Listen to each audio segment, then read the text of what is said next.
Thanks, Whitney.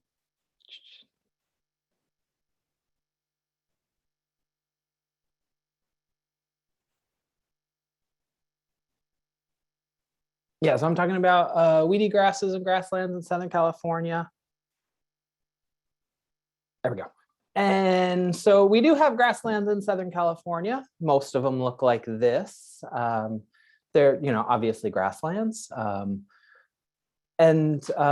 Yeah, they're few and scattered within Southern California, but one of the main components of grasslands in Southern California is we do have a fairly significant wildflower component within our grasslands. As you can see here, this is a map from Val Evener. And once you pretty much cross the line at Santa Barbara in the middle of the state here, grasslands basically just start to plummet. So while we do have grasslands in Southern California, they're fairly rare. And because they are rare, they are on quite often a conservation target for land managers to preserve, but also preserve some of those grassland species that might not be so abundant in the rest of Southern California. I talked about this last year when we did this workshop, and this will be a really brief review of the kind of grasslands we have in Southern California. So if you want more detail on that, go back to last year's YouTube videos and you can get more of that. But basically, Southern California grasslands are hotter and drier than their representative grasslands in Northern California. So they experience less consistent soil moisture, more variable soil moisture, and there's more drought stress on the plants than in Northern California grasslands. And this has a significant impact on the plant community in those grasslands and the weeds that are in those grasslands. Our dominant weeds in our Southern California grasslands are ripgut and red brome with wild oats and tocolote, storkbill or filiary erodium, the barleys, black mustards, short potted mustards, other mustards. But we have relatively low abundance of cheatgrass, yellow star thistle, the tall lepidiums like perennial pepperweed, which Tom just talked a bunch about. But we hardly have any medusa head in Southern California. I think we only have one barbed goatgrass site in Southern California, maybe two. And our brooms are generally limited to roadsides. So a lot of the grasses that most people have been talking about before me, we hardly have any of those in Southern California, which is a really cool place to be in. So I'm glad we don't have any of those species. So many of the dominant weeds that we have are kind of like the common dominant weeds that you can find in most parts throughout the state. I like to say that we have three different types of grasslands in Southern California. We have grasslands that shouldn't, grasslands that weren't, and grasslands that are. So really quickly to go over these, like I said, I went over these last year. Grasslands that shouldn't be grasslands. These are now currently grasslands, but they were a plant community that used to be something else in the past. So for example, on the picture on the right here, we have desert sage, desert scrub, and it's been invaded by red brome. So now it's a desert exotic annual grassland dominated by red brome. Another example of a grassland that shouldn't be a grassland, we have a lot of coastal sage scrub that's been invaded by many of the bromes, as well as oats and barleys and mustards. And those are now inland or foothills exotic grasslands. In this picture here on the right, pretty much from the foreground all the way into the background, you can see is pretty much nothing but mustards and invasive grasses, a couple of native trees here and there, but not much else going on. When this used to be coastal sage scrub and relatively high quality coastal sage scrub decades ago. Our second type of grasslands that we have, the grasslands that weren't grasslands. These are plant communities that are likely not grasslands in the historic past, but were misclassified as grasslands historically. Rich Minnick in his book, California's Fading Wildflowers, goes into this in really good detail, and I'm not going to go over that, but just basically a really brief summary is that when the early Spanish explorers came to California, and Southern California in particular, they highlighted numerous observations of wildflowers in the winter and spring. And the reports are of fields of flowers, of pastures, of large scale flowers, wildflowers, growing in Southern California. And now most of those wildflower fields have been invaded by exotic annual grasses. And so the idea is that these wildflower fields, which are now filled with exotic annual grasses, were probably likely, I say they were erroneously attributed to being grasslands, when according to Rich Mick, they were most likely wildflower fields with a few shrubs and a few perennial grasses mixed in there. And again, going back to that soil moisture in Southern California, just in many of these areas, we don't have enough soil moisture, especially in the summer, especially during a drought year, to sustain perennial grasses. So these probably were not actually grasslands in the past. And the last kind of grassland we have in Southern California are grasslands that are. Grasslands that are actually grasslands, we have a good idea of what they were in the historic past. And we know that today they still have perennial bunch grasses as a significant but often minor component, often less than 25% of cover. They are dominated by exotic annual grasses with some mustards thrown in there and some other things like fillery. But these are relatively rare grasslands in Southern California compared to a lot of the areas that have been invaded by annual grasses. So why is this so important? One, because when we're trying to restore these non-native grasslands, we need to know what we're trying to restore them to. And when you're trying to restore non-native grasslands, it can be very, very difficult. And when you're trying to restore them to a restoration site that just won't support those plants, like trying to put purple needlegrass into an area that just doesn't have enough soil summer moisture, then you're not going to be able to support those purple needlegrass restoration sites.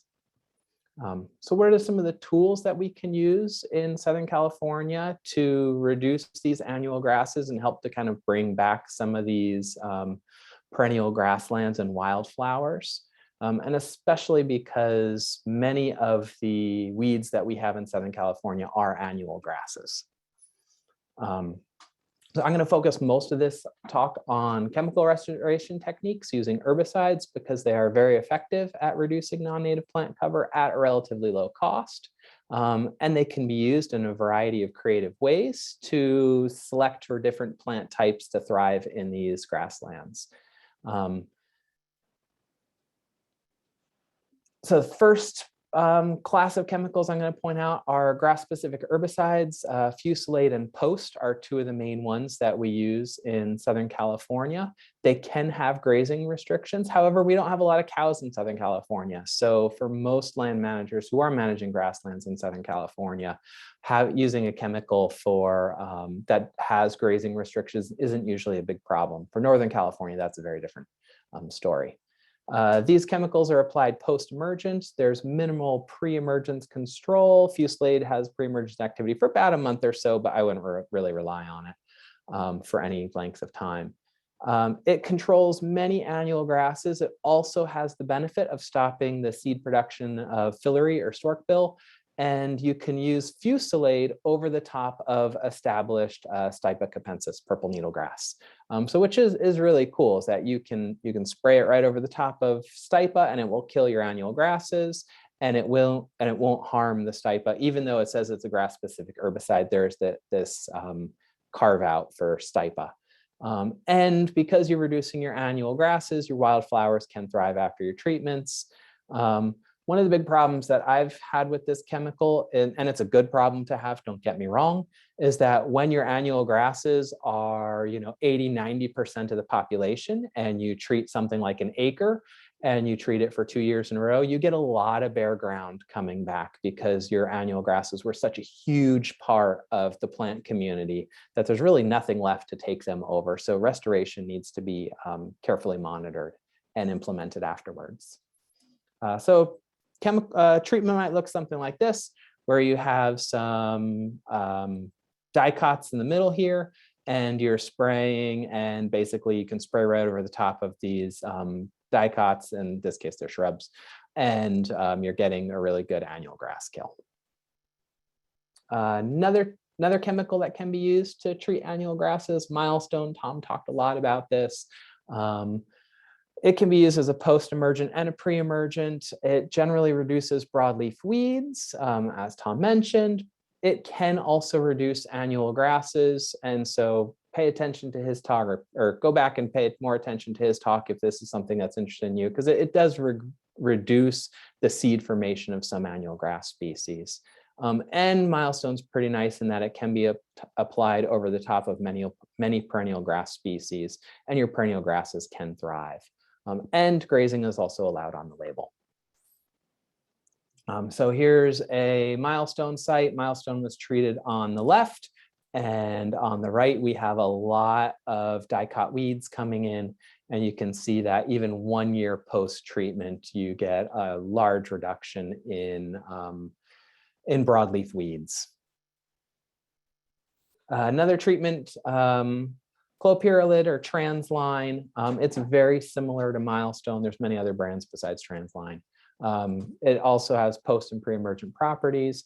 It's similar to Milestone, but it controls fewer broadleaf species, so it's less of a broad spectrum broadleaf herbicide, and it has little to no grass control. So you can apply it over the top of many of your perennial grass species like purple needlegrass, and you can use it to control many of the thistle weeds like yellow star thistle or tocolote or something like that, with minimal damage to your perennial grasses. But it doesn't control annual grasses. And if you have a lot of native wildflowers, those can be sensitive as well, and you will control those, but it can be used on grazed pastures. Triclopyr, Garlon, among many other products. This is a broadleaf specific herbicide, and it controls a wide variety of broadleaf weeds, including thistles, mussels, brooms, and mustards, brooms, and many others.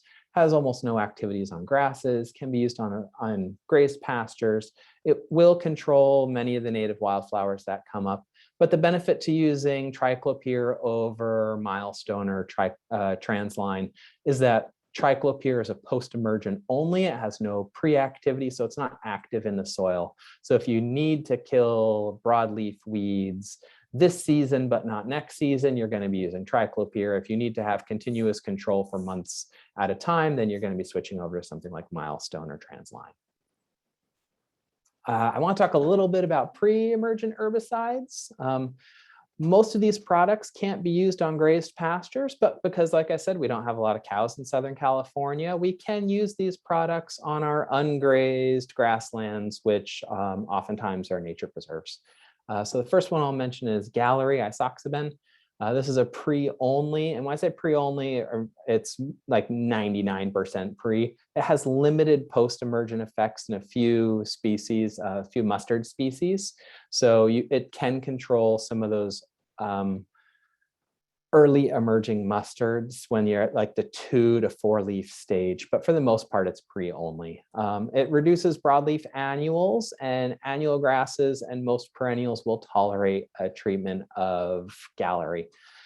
So if you have a lot of broadleaf weedy annuals, this is a great treatment where you're trying to preserve some of those perennial grasses or your perennial shrubs as well. Like I said, there's no grazing permitted in treated areas with this chemical. Dimension is another pre-only treatment, but it also does treat crabgrass early post-emergent. So again, it's one of those like 99% pre-chemicals. Dimension is kind of the opposite of Gallery. It reduces most of your grasses and some broadleaf annuals, and it will leave most of your perennials unharmed. So you could use Dimension to reduce your annual grasses in a field of perennial grasses, and it will allow most of the wildflowers to come through. One of the problems with Dimension, but it could be something that might work for you, is that it has relatively short soil longevity, 3 to 4 months. So you're going to be applying it in the fall, and then 3 or 4 months later in late winter or early spring, you'll be applying it again. So it might take more than 1 application per year. And again, no grazing is permitted with Dimension. But like I said, we don't have a lot of cows in Southern California, so that's generally not a problem. Esplanade. Indaziflam is a pre-only herbicide, and on the label, livestock grazing is permitted at low to moderate herbicide rates, so you'll have to check to see how that works. But it controls a wide variety of annual grasses and broadleaves. It is a broad spectrum pre-emergent. So unlike the previous two pre-emergents that I talked about that had somewhat of a selective use, Esplanade controls a lot of annual grasses and it controls a lot of broadleaves. It also is noted for long-term control of bromes, including cheatgrass, ripgut, and red brome for more than 12 months. So if you're spraying Esplanade in year 1, you'll also see control. You'll see, and oftentimes, many times you'll see control, if not suppression, in year 2. So it's a long-lasting herbicide, and it does really cut down on the annuals. So if you have enough perennials around and you want to get those perennials thriving without having annual weedy neighbors, then this is something that you might want to consider. I will mention glyphosate. We're all pretty familiar with glyphosate. It's post-emergent, no pre-activity, very broad spectrum. One of the things that glyphosate doesn't do is it doesn't control dormant plants well. And we can use this to our advantage. And it's actually on the label. So if you read the label for Roundup Pro Concentrate, it'll say, quote, late fall applications can be made after desirable perennial grasses have reached dormancy. So once your purple needlegrass is dormant in the fall, and you can tell because there's not a lot of green left on the plant, you can apply Roundup at a low rate over the top of these perennial grasses, and it will not harm too many of them. You do have to dial in with that low rate, and you do have to make sure you get that dormancy right. But when you do get that low rate and that dormancy right, it does actually work. And I've done this where I've sprayed Roundup over the top of purple needlegrass, and I didn't kill it during the dormant season. It's actually kind of a very interesting way of using Roundup to kill those annual grasses that have already come up, but the perennial grasses are still dormant. I'm going to just quickly mention organic herbicides, and even though there's several dozen organic herbicides out there, I'm just squeezing them all into one slide. Almost all of them are post-emergent only. Almost all of them are burn down herbicides, and the grazing restrictions depend on the specific product that you're using. Some of them will allow grazing and some of them do not allow grazing. Almost all of them are broad spectrum herbicides. They target broadleaves, annuals, perennial grasses, the foliage of woody species. Pretty much anything that has a leaf and you spray it, it will burn down that leaf and it tries to kill the plant. For the most part, organic herbicides have poor to moderate control for most weeds, except for seedlings. They do a pretty good job of controlling seedlings, but how long are seedlings on the ground before they start to mature and turn into plants that are, 8 to 12 inches tall or more? And Royce had a really good time-lapse video of how quickly some of these weeds kind of get out of the seedling stage and into that more intermediate stage. Unfortunately, the cost for the organics can be 3 to more than 50 times higher than conventional herbicides. And some of the organic herbicides carry more risky signal words like warning or danger. Most of the products I talked about are caution labeled products. A few of them are warning labeled products, but most of the organic herbicides tend to be warning label products, and a few are even danger products. I want to talk a little bit about fire as a restoration tool. Because fire can be used to reduce the non-native annual grass cover for about 2 to 4 years in Southern California, if it's timed correctly, which means that's before your seeds mature. However, at most, fire can usually be applied about 2 out of every 3 years. So you have like a burn, rest, and a burn cycle. But most often than not, especially with the droughts that we've been having in the past 15, 20 years, you're burning about once every 5 years. So it's something that's going to happen once, and then you're going to need to switch over to something else. And you're going to need to switch over to some other treatment method because the seed bank of most of our annual grass is about 2 to 3 years. So if you're treating with fire once every 5 years, that's not enough to really reduce the annual seed bank enough. So what you can do is, if you have a fire, prescribed or a wildfire, that first year after is a great time to follow it up with other treatments. And fire does pair well with herbicide treatments, especially when fire happens first. It also can pair well with livestock grazing.